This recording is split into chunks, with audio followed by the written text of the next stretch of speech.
Subscribe करें हमारे YouTube channel साधना gold को और पाएं वीडियो सबसे पहले।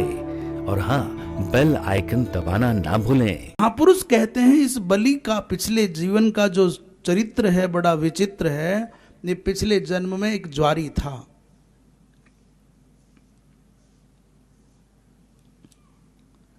पिछले जन्म में एक ज्वारी था ये।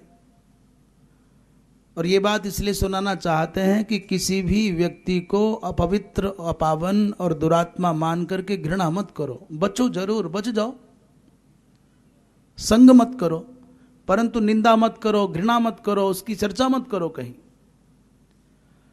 भयंकर वाला ज्वारी है। वैश्या के लिए जुआ में जो जीता गया पैसा था उससे फूल माला खरीदी, कुछ पूजा का सामान खरीदा और जा रहा था, और उतने में इसका प्राणांत हो गया। मरते मरते इसने वो जो फूल माला थी शिवार्पण मस्तु कह करके भगवान शिव के निमित्त अर्पित कर दी।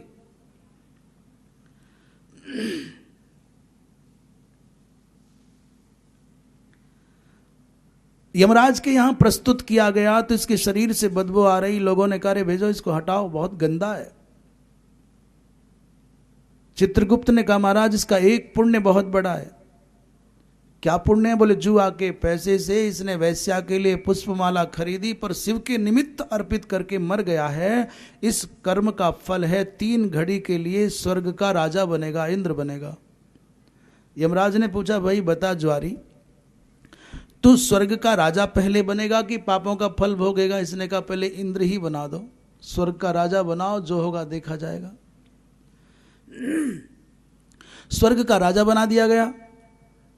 और महाराज वहां नारद जी को दर्शन करके, यद्यपि बहुत नाचना गाना अभिनंदन पुष्प वर्षा हो रही थी, पर इसके मन में चेतना जग गई नारद जी की कृपा से कि अरे पागल, जुए के पैसे से वैश्या के लिए फूल माला खरीदी और ये सामान खरीदा और शिव के निमित्त छोड़ दिया तो यहाँ तक आ गया है, और अब ये 3 घड़ी का समय मिला है, इसका फायदा उठा ले तो कहाँ पहुँच सकता है? बस वो मन की बात है। उसने सबसे पहले तुरंत बलि ने, अगस्त जी महाराज पास में खड़े थे, प्रणाम किया और ऐरावत हाथी को लेकर के संकल्प बोला और शिवार्पण मस्तु कह दिया। अगस्त बोले, मैं क्या करूंगा? बोले, बाबा ये तुम्हारी टेंशन है। वो कहते रहे, मैं क्या करूंगा? अरे भाई मुझे क्या करना हाथी का? बोले, इतनी छुट्टी कहाँ है, इतना समय कहाँ है, ले महाराज। और शिवार्पण मस्तु कह के छोड़ दिया।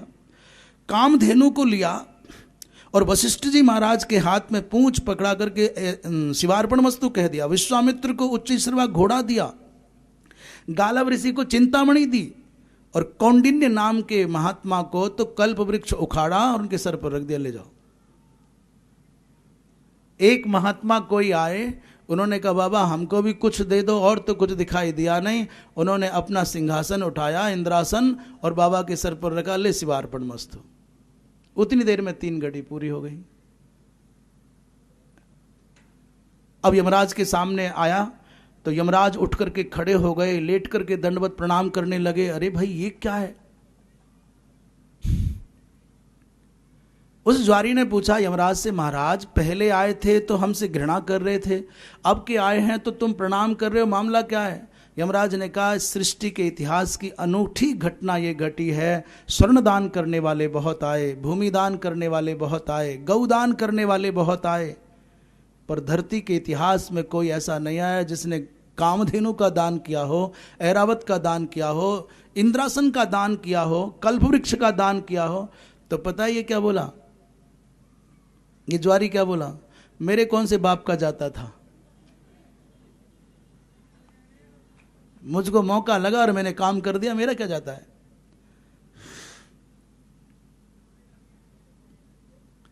और बात तो वैसे है बड़ी मार के कि मेरे बाप का क्या जाता है। राजी से नहीं दोगे तो समय छुड़ा लेगा। परिस्थितियां ऐसी बन जाती हैं कि आप या तो संसार को, संपत्ति को तुम छोड़ देते हो, या ये तुमको छोड़ जाती हैं। हमारा भी बचपन, यौवन और बुढ़ापा 3 घड़ियां हैं। जैसे 3 घड़ी बलि के पास थी, उस ज्वारी के पास थी, हमारे पास भी है। हम कुछ और नहीं छोड़ सकते, हमारे पास में कुछ और देने को नहीं है,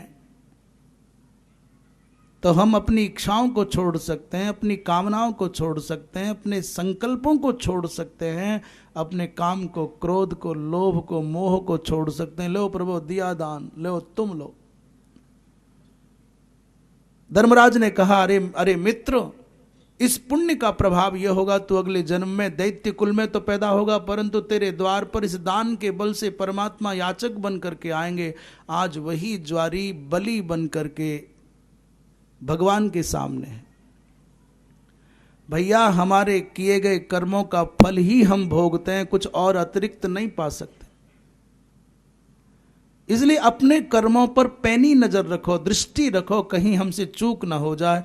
इन्हीं शब्दों के साथ वाणी को विराम। वृंदावन बिहारी लाल की।